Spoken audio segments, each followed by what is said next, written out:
मैं मंच पर उपस्थित समाज के क्षेत्र में लंबे समय से काम करने वाली, जिनके लिए भारत सरकार ने पद्मश्री से अलंकृत किया है, आदरणीय जनक पलिटा जी, उन्हें बाद में अलग से अपना सरनेम लिखा, मगिलन, मगलीगन, यहाँ के इंस्टीट्यूट के डायरेक्टर के रविंद्रन जी, हमारे पंचायत के डायरेक्टर माननीय श्री छोटे सिंह जी, DRI के श्री राजेश सिंह जी, सामने मेरे बैठे हुए मित्रों विकास जी, शैलेंद्र जी, समाज के क्षेत्र में काम करने वाले हमारे सभी भाइयों बहनों, मुझे विषय दिया गया है कि सुरक्षित और खुशहाल जीवन। मैं जब भी ऐसे कार्यक्रमों में जाता हूं तो मैं मानता हूं कि संवाद होना चाहिए। हम एक तरफा किसी योजनाओं की बात करें, हम अगर एक तरफा समाज के क्षेत्र में काम करने वाले सिर्फ संगठन की बात करें तो फिर बात विवाद होना संभव है। फिर तीसरी बात आती है कि जो क्रियान्वयन करता है वो हमारा प्रशासनिक ढांचा। ये तीन धाराएं हैं जो किसी लक्ष्य की तरफ एक साथ बढ़नी चाहिए, लेकिन जब हम सब मैदान पर काम करते हैं तो जो पहली चुनौती आती है कि इन तीनों के बीच में समन्वय है क्या।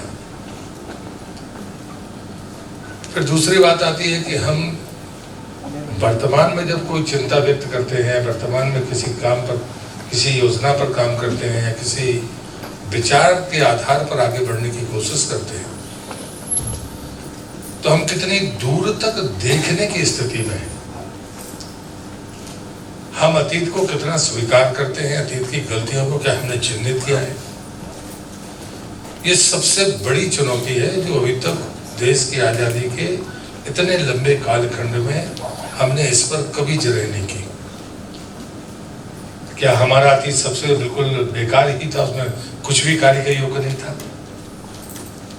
यदि आप खुशहाली की बात करते हो, सुरक्षित जीवन की बात करते हो, खुशहाल जीवन की बात करते हो, वो लोग आज भी मौजूद हैं जिनके पास में कोई इकट्ठा धन नहीं है, लेकिन उनकी खुशहाली में कोई फर्क नहीं है, उनका जीवन में कोई असुरक्षा नहीं। जिस सामाजिक सुरक्षा की हम बात करते हैं, उस सामाजिक सुरक्षा के कवच के बगैर भी उनका जीवन खुशहाल है। मैं इस बात को इसलिए कह सकता हूं क्योंकि मैं नर्मदा का परिक्रमावासी हूं। जब मैं भिक्षा मांगकर 24 घंटे में एक बार भोजन करके अपने जीवन को आनंद में रख सकता हूं, और उस समाज जीवन से जब मैं वापस गया, तब तक मैं 3 लोकसभा के चुनाव लड़ चुका था, और इसलिए मुझे लगता है कि उस मूल का मजाक ना उड़ाएं, उस मूल में कुछ तो ढूंढे।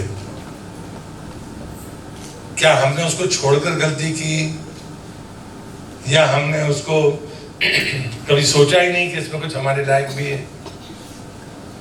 कोई प्रयोग बुरा नहीं होता, लेकिन मैं अपने एक मित्र जो दुनिया में नहीं है, हम दोनों से कॉलेज में साथ पढ़ते थे, आचार व्यवहार में बिल्कुल विपरीत ध्रुव थे, लेकिन कहते ना कि कई बार कोई चीज होती है जो हमारे लिए चुनौती होती है, और हम एकजुट होकर साथ रहते हैं उस असमानता के बावजूद भी। पर वो था साहस। हम लोग जबलपुर में पढ़ते थे, और लेकिन बाद में उन्होंने एक पत्र मुझे लिखा, लेकिन वो पत्र मुझे दे नहीं पाया। उनकी दुर्घटना के 9-10 महीने बाद उनके पिताजी ने मुझे दिया। उसमें दोस्त की परिभाषा से लेकर आखिरी जो वाक्य था, उन्होंने कहा, दुनिया सदैव वो पुकार मचाएगी, नूतनता नूतनता नूतनता। 1 आश्चर्यवाचक चिन्ह, 2 आश्चर्यवाचक चिन्ह, 3 आश्चर्यवाचक चिन्ह। लेकिन जवानी में जब आप रहते हैं तो आपको बहुत उन बातों का फर्क समझ में नहीं आता, और उसने मुझको मैं अपना बड़ा भाई मानता हूं, क्योंकि उसकी समझ मुझसे बेहतर नहीं होगी, इसलिए वो लिख पाए। पर उसमें बहुत सारी बातें लिखी, उसमें एक बात ये भी लिखी कि जब व्यक्ति और समाज की आधी आवश्यकताएं पूरी हो जाती है तो उसकी मुश्किलें दूनी हो जाती है। हमारे बजट के प्रारूप को देखिए, हमारी सोचने के तरीके को देखिए। हम सैचुरेशन पर जाने की बात करते हैं, किसके लिए? भौतिक संसाधनों में। हमारे कार्यालय पूरे हो गए कि नहीं, बैठने की जगह है कि नहीं, इन भौतिक संसाधनों के सैचुरेशन पर जाने पर हमारा ज्यादा फोकस है। लेकिन जिनके बगैर जीवन चल नहीं सकता, उसके सैचुरेशन पर कभी सोचा? जंगल घट रहे हैं, आबादी बढ़ रही है, उसकी तुलना में पशु पक्षियों का संतुलन बिगड़ रहा है। प्रकृति हमको चुनौती देती है, तो हम खुशहाल कैसे होंगे, सुरक्षित कैसे होंगे? आपदाओं के कारण आप उसी प्रकृति के असंतुलन को जिम्मेदार ठहरा रहे हैं, और संतुलन के जिम्मेदार हम हैं। हमसे मतलब वो पढ़े लिखे लोग, सामर्थ्यवान लोग, वो जिम्मेदार। उसका बड़ा सरल उदाहरण आपको देता हूं। मैं अभी जब मैं यहाँ ग्रामीण विकास मंत्री बना, राज्य में मैं पहली बार राजनीति में आया, तो गंदगी राजनीति में था, तो मुझे बहुत ज्यादा अनुभव यहाँ का है नहीं। तो मैंने कहा कि जल गंगा संवर्धन अभियान चलेगा। तो मैंने सोचा कि प्रदेश का मंत्री खेत तालाब देखने जाएगा, अमृत सरोवर देखने जाएगा, पुराने स्रोतों को साफ शुद्ध करना, रख रखाव करना, उनकी क्षमता को बढ़ाना, इसके लिए कुछ करेगा। तो करेगा क्या मंत्री? तो मुझे लगा कि चलो नदी के उद्गमों को देखते हैं। मैंने मुख्यमंत्री जी को कहा, मेरा मन है कि मैं उद्गमों को पर जाना चाहता हूँ। कभी पढ़ रखा था, मध्य प्रदेश नदियों के उद्गम का मायका है। देश का जल शक्ति राज्य मंत्री रहा हूं, तो मुझे पता है कि मध्य प्रदेश ऐसा राज्य है जहां सर्वाधिक नदियों का उद्गम है, वो मध्य प्रदेश की धरती पर है।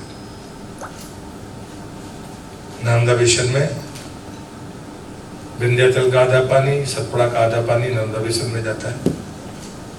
विंध्याचल का आधा पानी गंगा बेसिन में जाता है। सतपुड़ा का आधा पानी गोदावरी बेसिन में जाता है। दो नर्मदा के साथ दो नदियां और हैं, एक धार से माही निकलती है, एक तिहाई गुजरात को पानी देती है, सीधे जाकर अरब सागर में जाती है। दूसरी तापी है, मुल्ताई से निकलती है बैतूल के, जाके सीधे जाके अरब सागर में जाती है। सोन है, नर्मदा पश्चिम की तरफ बहती है, वो पूर्व में जोला के साथ जाकर गंगा में जाती है। हम कितने राज्यों को पानी देते हैं? हम सरप्लस स्टेट है, लेकिन आज भी पानी हमारे लिए चुनौती है। मैं उस जिले में पैदा हुआ हूं जहां एशिया महाद्वीप की सबसे योग्य जमीन है, सबसे उपजाऊ जमीन है। और ये मैं नहीं कह रहा, ये वर्ल्ड जूलॉजी कह रही है। कलमेटा ट्रैप एशिया महाद्वीप की सबसे ऊंचाई भूमि है, वो नरसिंहपुर जिले में। उस सब के बावजूद भी मेरे जिले की 5 नदियां ऐसी थी जो 12मासी थी, अब एक भी 12मासी नहीं है।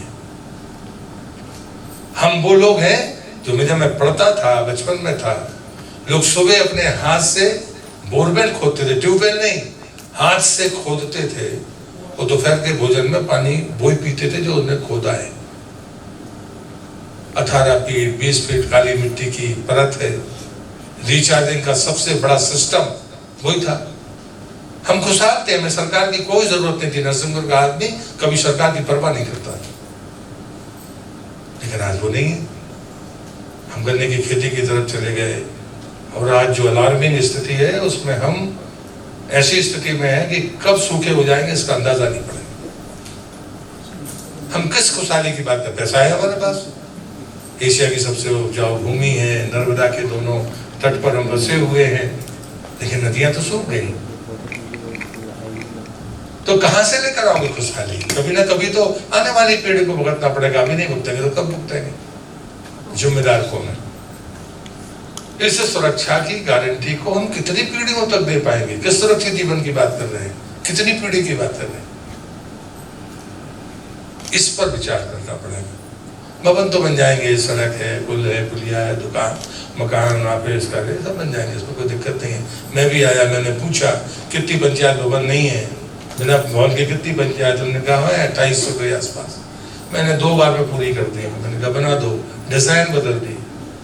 ये कोई ग्रामीण भवन कभी 2 मंजिला बन ही नहीं पाता, वो 1 मंजिला बनता है, उसको तोड़ के दूसरा बना दिया जाता है। कभी सोचा ही नहीं। जनसंख्या बढ़ गई, जमीन बची नहीं, पट्टे बांट दिए, गौठान की जमीन बांट दी, आप कह रहे हम खुशहाल जीवन जिएंगे, आपके जानवर को खड़े होने की जगह नहीं बची, आदमी को पट्टा देने की जगह नहीं है, स्कूल बनाने की जगह नहीं, मैदान की जगह नहीं है, बच्चों को खेलने की जगह नहीं है। पौधे आपने ऐसे काटे हैं कि जैसे उनकी कोई जरूरत ही नहीं। भवन बन जाएंगे, कहां से लाएंगे खुशहाली? कैसे खेलने की सुरक्षा की गारंटी आने वाली पीढ़ी को मिलेगी? ये ऐसे सवाल हैं जो काम करते समय आपको समझ में आते हैं। और इसलिए मैं बड़ी विनम्रता के साथ कहता हूं, मैं विषय के कारण ही आया हूं। मेरी रुचि सिर्फ विषय में है। मेरी फोटो छपे से मुझे कोई लेना देना नहीं, मेरा विचार जाना चाहिए कि हम सब वही लोग हैं। मैं भी उन्हीं लोगों में से एक हूं। आज मंत्री हूं, पहले केंद्र में था, राज्य में मंत्री हूं, इससे कोई फर्क नहीं पड़ता। लेकिन अगर मैं स्वांतः सुखाय की बात करता हूं तो मैं गर्व करता हूं कि मैं अभी तक मध्य प्रदेश की 92 नदियों के उद्गम पर जा पाया। मैं इसे अपनी सफलता मानता हूं। मंत्री होना नहीं होना ये तो बहुत छोटी चीज है। आज हूं, कल नहीं रहूंगा, कोई फर्क नहीं पड़ता इससे। लेकिन अगर मैंने मध्य प्रदेश की सभी नदियों के उद्गम को देख लिया तो रिकॉर्ड बन जाएगा मेरे नाम पर। इससे मुझे कोई ज्यादा रुचि नहीं है। लेकिन जब मैं नदियों के उद्गम पर गया तो मुझे भी सीखने मिला। मैं जितनी भी नदियों के उद्गम पर गया वहां मुझे किसी पढ़े लिखे व्यक्ति की उपस्थिति कहीं नहीं मिली, ना इतिहास में मिली और ना वर्तमान में मिली, भविष्य का मुझे पता नहीं। लेकिन एक बात जरूर मुझे मिली कि वहां जनजाति लोग अपनी परंपरा से जरूर जाते हैं। मैं पूछता था यहाँ कौन आता है, आदिवासी है, तो आदिवासी है। जहाँ उद्गम है वो वैसे दुर्गम है, वहां बहुत आसे कुछ तो शहर में आ गए हैं, बाकी 90% अभी भी जंगल में है। कब आते हो भाई? 3 ऐसे त्योहार, शिवरात्रि, संक्रांति और अक्षय तृतीया, अक्ति बोलते हैं। या तो तीनों में या 3 में से एक में वो जनजाति आदिवासी परिवार के लोग वहां जरूर जाते हैं। लेकिन जो अपने आप को पढ़ा लिखा समर्थ कहते हैं वो कभी भी भूलकर उद्गम की तरफ नहीं गए। उद्गम क्या है नदी का? मेरे गुरुदेव ने कहा, मैं भी 30 साल बाद जागा साहब। मैंने 94-95 में अपने गुरुदेव की सेवा में जब नर्मदा परिक्रमा शुरू की थी तो परिक्रमा में नर्मदा नदी के किनारे चलते थे। कोई नदी मिलती थी तो वो कहते थे 1 किलोमीटर ऊपर चलो, फिर उसके बाद इस नदी को क्रॉस करना, फिर वापस आना, फिर चलना। गुरु आ गया है, चल लेते थे। एक जगह महाराष्ट्र के आसपास एक क्षेत्र में एक नदी सूखी मिली तो मुझे लगा अब सूखी नदी है, सीधे घुस कर निकल जाती है। अच्छी गर्मी थी, उन्हें हवा लगाई, तो समझ में आ गया गुस्सा, मतलब आवाज से कि कुछ गड़बड़ हुई है। देखा पलट के तो मुझे ऊपर चलो, 1.5 किलोमीटर, एक की जगह 1.5 किलोमीटर ऊपर तक गए, लौट कर वापस आए, मन खराब हुआ। उस दिन अच्छी भीषण गर्मी थी, नंगे पैर ही परिक्रमा कर रहे थे हम लोग, खाने कुछ था नहीं। तो उन्होंने कहा कि चले गए। रात को मैंने सेवा करते करते पूछ ही लिया, मैंने कहा जब सूखा नदी में पानी नहीं था तो फिर इतना चक्कर लगाने की क्या जरूरत थी, और वो भी आज एक की जगह 1.5 किलोमीटर। उन्होंने कहा ये तुम्हारी गलती का प्रायश्चित है। आधा किलोमीटर यानी लगभग 1 किलोमीटर का फासला ये तुम्हारे मन में कैसे आया? तब उठ के बैठ गया। उन्होंने कहा कि नदी का संगम हो, पहाड़ों का संगम हो या स्त्री पुरुष का संगम हो, वहां जीवन की संभावना होती है, उसे रौंदने की गलती होती है। और जहां पर उद्गम होता है वहां ऊर्जा होती है। उद्गम आपने नहीं बनाया, मनुष्य ने नहीं बनाया। उस उद्गम की तारीख को तय नहीं कर सकता कोई। जियोलॉजिस्ट अपने आकलन के आधार पर उसके वर्षों की गणना कर सकता है। जन तो कोई धरती पर पैदा हुआ मनुष्य तो बता नहीं सकता। मैं जियोलॉजी का स्टूडेंट हूं, तो मुझे लगता है कि जिसकी ऊर्जा से हम पैदा हुए, समाज खड़ा हुआ, उस उद्गम को नजरअंदाज करने का कोई कारण तो होगा। कारण है सिर्फ लालच। हमको उसके पानी से मतलब था, हमें खेत में पानी चाहिए, पीने का पानी चाहिए। जल कहां से आता है हमने इसकी चिंता ही नहीं की, ये सीखने मिला। और तब मुझे लगा कि हर नदी का अपना चरित्र है, उसके वृक्ष हैं, उसके किनारे पर रहने वाले लोगों का आचरण है, उस पानी का प्रभाव है। और यही हमारी सांस्कृतिक विभिन्नता है। और इसलिए जो जंगल में रहने वाले लोग थे उन्होंने आज भी पीढ़ियों से उस मूल को नहीं छोड़ा। वो जिस भी पाने जाते हैं, हम आप भी जाते हैं, हमारे पुरखे जाते रहे संगम पर स्नान करने, लेकिन उनको पता नहीं था कि हम जीवन ढूंढने जा रहे हैं, हम पुण्य कमाने जा रहे हैं। और मेरे गुरुदेव परम पूज्य बाबा श्री जी ने मुझे जब कहा, तभी मुझे 30 साल लगे। मैंने हिसाब लगाया यार कि 94-95 में गए, 94 में गए थे, 95 की घटना होगी, 25 आ गया, 30 साल बाद हम ही जगह। भले हमने नर्मदा जी की परिक्रमा की हो, सफाई की हो, सामाजिक क्षेत्र में काम किया हो, पौधे लगाए हों, गौ सेवा की होगी, लेकिन उस मूल बात पर चलने में मुझे भी 30 साल लग गए। लेकिन जो नए प्रयोग होते हैं उनका परिणाम हमें नहीं पता, वो अच्छा होगा कि नहीं होगा। प्रधानमंत्री आवास योजना बने, पक्के मकान बनेंगे, जब तक स्लैब नहीं डलेगा तब तक हम उसे मकान नहीं मानेंगे, ये परिभाषा थी। अब परिभाषा बदल गई, तब तक आप 70-80% मकान बना चुके। कैसे बदली? आदिवासी उस पक्के मकान को स्टोर रूम के लिए तौर पर उपयोग करता है, सोता अपनी झोपड़ी में है, क्योंकि बिना बिजली के तो पंखे के सो नहीं सकता पक्के मकान में, झोपड़ी में लेकर वो आराम से सो सकता है। मैं परिक्रमावासी था, मैं तो कभी किसी गांव में गया नहीं, झाड़ के नीचे सोता था, या जो जानवर बांधने की, गाय बांधने की सार होती है उसमें सोते थे। मेरी पत्नी साथ थी, बढ़िया नहीं रहते थे। हमने तो कभी पंखे का उपयोग किया नहीं, हमने कभी तेल के बघार में लगा हुआ भोजन किया नहीं, नंगे पैर दोनों चलते थे, दिन में एक बार भिक्षा मांगते थे, 2 टक्कर बनाते थे, सो जाते थे, तब भी तो आनंद में थे। हम किस खुशहाली की बात कर रहे हैं? मैं तो कहने का हकदार हूँ, जिन्होंने नहीं किया वो शायद उनको लगेगा मैं ऐसे परिवार में भी पैदा नहीं हुआ जहाँ खाने के 2 टाइम की रोटी का टोटा रहा हो। और इसलिए मुझे लगता है कि इस परिभाषा पर हमें बातचीत करनी चाहिए। मेरे आराध्य प्रभु श्री बाबा जी ने मुझसे पूछा, युग परिवर्तन का काट्य सिद्धांत क्या है, मूल सुधार या फूल सुधार? मैं चुप, तो मैं जब चुप रहा था वो ठाका मार के, तेरे मौन ने तुझे इस अधूरे प्रश्न का अधूरा या गलत उत्तर देने से बचा लिया। ये समाज ऐसे ही प्रश्न करता है, इन प्रश्नों से मुक्ति भी बड़ी सफलता है। युग परिवर्तन का काट्य सिद्धांत है मूल सुधार और भूल सुधार। कुछ लोगों की आदत पड़ गई है मूल को गालियां देने की, कमियां निकालने की। कुछ लोगों को सिर्फ वर्तमान में जीने की आदत। मैंने बहुत अच्छा काम किया है, मेरी सफलता है, मैं भी कह सकता हूं मैंने इतने 1.5 साल में ये कर दिया वो कर दिया, ये सफलता नहीं है। ये तात्कालिक कुछ कमियां थी जिनको दूर करने की कोशिश मात्र है। ये समाज परिवर्तन का कारक नहीं बन सकता। ये हमारी काम करने में कुछ सुविधाएं जोड़ सकता है। मैं 8 घंटे काम करूंगा, परिश्रम, पसीना आएगा तो मैं थोड़ा पसीना पहुंचूंगा, एसी होगा तो सर पसीना नहीं आएगा तो मैं काम करूंगा, लेकिन मन ठीक नहीं है तो 4 घंटे गप्पे मारूंगा उसी में, एसी थोड़ी कहेगा कि काम करूं।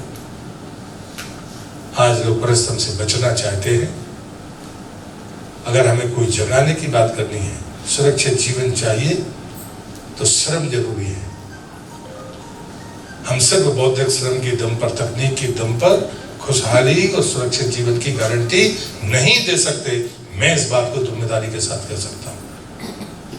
तकनीक हमारी मदद कर सकती है, तकनीक हमारी गति को बढ़ा सकती है, तकनीक हमारे खुशहाल और सुरक्षित जीवन का आधार नहीं बन सकती। नदी में कोई डूब रहा होगा तो किसी न किसी को बचाना पड़ेगा, तकनीक जाकर बचा नहीं सकती। माध्यम तो मनुष्य होगा, उसकी सामर्थ्य होगी, उसका परिश्रम होगा।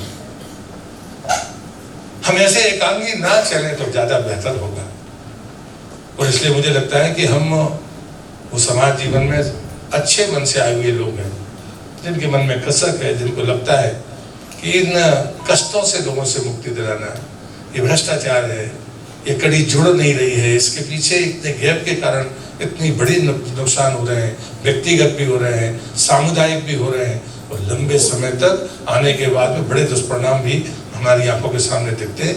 इसलिए वो कसक हमें समाज जीवन में निस्वार्थ के साथ काम करने के लिए प्रेरित करती है। कोई एनजीओ के प्लेटफॉर्म पे काम करता है, कोई सरकारी अधिकारी कर्मचारी बन के काम करता है, कोई जनप्रतिनिधि बनकर काम करता है, कोई अपने गांव में कुछ नहीं होता है, लेकिन आज कल समूह की कल्पना आई है तो वो प्रतिभाएं अब वो निकल कर बाहर आ रही हैं। जो कभी बोल नहीं सकते थे अपने घर के भीतर, वो महिलाएं निकल कर बाहर आ रही हैं, उनकी बड़ी सफलता है, बड़ी कहानियां। तो ये तो हमारी उस पुरातन मूल भावना को मजबूत करती है कि नहीं, विवेक तो ईश्वर ने सबको दिया है, अवसर मिलना ये कठिन काम है। हम क्या उनको अवसर दे सकते हैं? योग्यता में और विवेक की क्षमता में ईश्वर ने किसी के सामने कभी नहीं छोड़ी। कोई दिव्यांग होगा तो उसके पास कुछ एक्स्ट्रा ऑर्डिनरी होगा, कुछ ऐसी चीजें होंगी जो स्वस्थ व्यक्ति के पास भी नहीं होंगी, जो उसके पास में होंगी। लेकिन मूल जो संकट है हमारे सामने वो है अवसर का। ये किसे अवसर मिलता है, किसे अवसर नहीं मिलता। हमें योग्यता ज्यादा है लेकिन अवसर नहीं मिला तो उसको मौका नहीं मिलेगा। ये जो चुनौती है, ये चुनौती जरूर बड़ी चुनौती है। उससे सामूहिक रूप से काम करने में हम तमाम लोग एक साथ मिलते हैं। हम लोग युवा थे, अच्छे पढ़े लिखे थे, छोड़कर आए थे संघर्ष करने के लिए। तब कल्पना ही नहीं थी कि कभी राजनीति में ऐसी सफलताएं मिलेंगी, पर सबको मिली हैं। जो मेरे साथ जितने लोग काम करते थे वो बड़े बहुत ऊपर है। जब हम लोग आए थे तब बिल्कुल कतई कल्पना नहीं थी कि हम कभी सांसद और विधायक बनेंगे। जुनून था कि नहीं, कुछ गलत है, इसका हमें विरोध करना है, इसके लिए काम करना है। लेकिन काम सिर्फ विरोध नहीं था, हमने उसमें रचनात्मक कामों को पहले दिन से जोड़ा था। ग्रामीण विकास को समझना है तो गांव के बीच में जाना पड़ेगा। एक मामूली विवाद के कारण सड़क नहीं बनने दें, नाली नहीं बनने दें, तो हम खड़े होते थे कि नहीं, हम तो नाली बनाएंगे, आपको मदद करनी पड़ेगी। वो बिना किसी अधिकारी और न्यायालय में जाए बगैर गांव की नाली बन गई, गांव का रोड सुधर गया। सहमति आम तौर पर गांव के आदमी के मन में है, उसके भीतर है। उसके सामने टकराव का कोई भाव नहीं है जब तक हम उसको उकसाए ना।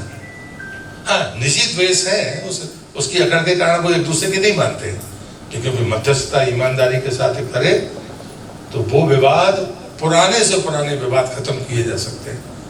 जब मैं कॉलेज से लौटकर अपने गांव में गया तो मैंने बहुत पंचायतें की, बाद में फिर जाकर छोड़ा कि यार इसमें झंझट तो पड़ना नहीं।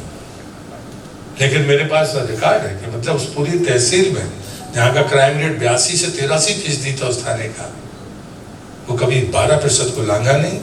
और एक लंबे समय तक 27 साल तक उस पूरी तहसील में कोई हत्या नहीं हुई। नहीं तो ये हालत थी, 15 दिन में 12 हत्या का रिकॉर्ड उसका था। जब मैं कॉलेज, मेरी आंखों के सामने जब मैं कॉलेज से लौटा, और उसके बाद मैंने पैदल यात्रा शुरू की 85 में। यार महीने में एक बार गांव में पैदल जाना पड़ेगा। मैं 11 महीने पार्टी के लिए काम करता था और 1 महीना पार्टी परिवार किसी का नहीं, निकलता था और 1 महीने बाद लौट कर घर पर वापस आता, कोई ना कोई मुद्दा लेता। तब तो कभी कल्पना ही नहीं थी, वो विधानसभा तो रिजर्व थी, चुनाव में लड़ नहीं सकता था, पैसा मेरे पास था नहीं। कभी कुछ सोच नहीं सकता था मन में कि मैं कभी जनप्रतिनिधि बनूंगा। जहां मैं पैदा हुआ हूं वहां 77 में भी उस शहर में कांग्रेस जीती और वो रिजर्व सीट थी, वहां तो मैं चुनाव नहीं लड़ सकता था। लेकिन एक बात ने मुझे बल दिया कि मैं पैदा हुआ हूं इस नगर में, मरूंगा कहां, तो मरने के बाद तो मुझे पता नहीं होगा, लिखा जाएगा कि यहाँ मरे प्रहलाद पटेल। इस जन्मभूमि के प्रति मेरा अपना कर्ज है, मेरी अपनी जिम्मेदारी है, इसे कुछ करना चाहिए। एक लाइन ने उस निष्ठा को और मजबूत किया। मुझे भी सीखने का मौका मिला, हर पैदल यात्रा ने मुझे सिखाया, मुझे मुकाम दिया। और मैं आज भी मानता हूँ, और मेरे गुरुदेव, मेरे आराध्य जिनको मैं कहता हूँ, उन्होंने कहा, उन्होंने मुझे अभय भी दिया और सब अभय हम सबके पास भी होगा। यदि हम धरती पर होंगे तो संदेश हमें मिलेंगे। उन्होंने कहा कि ये देश की सीमाएं तुम्हारे द्वारा खींची गई हैं, धरती तो एक ही है। वो कहते थे कि तुम देश में, दुनिया में, इस धरती में कहीं भी रहना, अगर तुम कोई संदेश देना और लेना चाहोगे तो तुमको मिलेंगे। ये बहुत बड़ी ताकत है। हम तो एक दूसरे से गांव में संदेश पहुंचाने के लिए टेलीफोन का उपयोग करते हैं, लेकिन मैं समझता हूं कि अगर वो शुद्धता और शुद्धता और नियत हमारी ठीक है तो संदेश तो तैर रहे हैं। जब तकनीक, वो एक और मजाक उड़ा के कहते थे, उस समय एंटीना लगता था टीवी में जब वो थे, तो बोले धातु का एंटीना है, अपने मतलब की चीजों को लेता है और तुमको दिखा देता है। ये तो भगवान का दिया हुआ तुम्हारा एंटीना है, इसमें सब कुछ ग्राह्य हो सकता है, लेकिन तुम फैसला नहीं कर पा रहे कि तुम्हें कौन सा ग्राह्य करना है और कौन सा छोड़ना है। पहले इसको ठीक करो। और मुझे लगता है कि ये चीज़ें जब संत कहता है तो वो अपनी मस्ती में कहता है, हम उसे कभी ना कभी जीवन में उपयोग करते हैं। मैं आपको धन्यवाद देता हूँ TRA के लोगों को। आप एक अच्छी जगह की तरफ आगे बढ़ रहे हैं, सतत आप इस प्रयास में लगे हैं। मेरी बात को आलोचना में मत लीजिए। हम एक जमीनी कार्यकर्ता होने के नाते ये बात कह रहे हैं। ये सब तकलीफ जो मैं कह रहा हूँ, शायद कोई ना कोई कहानी आप सब काम करते हैं, आपके मन में भी कभी ना कभी जीवन में आई होगी। ये मैं विश्वास के साथ कह सकता हूँ। जब हम जाते हैं तो हमें भी कई बार लगता है कि मैं सोचता तो कुछ और था और दिख मुझे कुछ और रहा है। और यही चीजें हैं जिन्हें एड्रेस करने की जरूरत है, जिन्हें पकड़ने की जरूरत है। कभी भी टकराव से कोई समाज मजबूत नहीं हो सकता, सुधार से हो सकता है। त्रुटियां है, उन गलतियों को स्वीकार करना मूर्खता होगी। कुछ चीजें हैं जो गलत हैं तो गलत हैं, हम गलत धारा में गए हैं तो उसे रोकना होगा। उसके लिए हो सकता है कि लोग प्रतिवाद करें। मैंने बहुत ऐसे झगड़े भी खूब मोल लिए जीवन में, लेकिन उससे कोई फर्क नहीं पड़ता अगर आपकी नीयत ठीक है, कोई लालच नहीं है। हाँ, अगर मैं अपने स्वार्थ के लिए कर रहा होता तो मैं डरता, लेकिन मगर कोई मुझे लगता है कि ये गलत है और उसके लिए अगर मैं काम करता हूँ तो ये बेहतर जीवन है। मैं खुशहाल जीवन उसे मानता हूँ कि जो मैं कर रहा हूँ उससे मैं संतुष्ट हूँ और उसमें मेरा कोई निजी स्वार्थ नहीं है। मैं सुरक्षित जीवन को उसे सुरक्षित जीवन मानता हूँ। मृत्यु तो सबकी आनी है, कब आनी है, किसी को पहले आनी है, किसी को बाद में आनी है, इसको तो कोई नकार नहीं सकता। मृत्यु के कारण भी तय है, कहते हैं ऐसे बार मृत्यु होगी। जब इतना सब कुछ तय है तो हमें अच्छा ईमानदारी से निर्भय होकर काम करने में क्या दिक्कत है। और इसलिए दुर्घटनाएं होंगी। मैं श्री औसी की इस वाणी के साथ अपनी बात को खत्म करता हूँ। उन्होंने मुझसे कहा, वही मैं आपसे कह रहा हूँ, मेरा विवेक नहीं है ये कहने का। उन्होंने कहा होनी तो होगी, अनहोनी ना हो इसके बारे में सोचिए। और उन्होंने परिभाषा दी, बोले होनी वो है यदि आपको मृत्यु तुल्य कष्ट आए और कम कष्ट में निकल जाए तो होनी, पर मृत्यु तुल्य कष्ट आए और हम मर जाएं तो ये अनहोनी है। हम जिस सुरक्षा की बात करते हैं वो इसी के इर्द गिर्द है। ईश्वर अनहोनी को ना होने दे, होनी तो होगी। मैं कहूँ कि मैं बड़ा परोपकार का काम करता हूँ तो मुझे कष्ट नहीं होगा।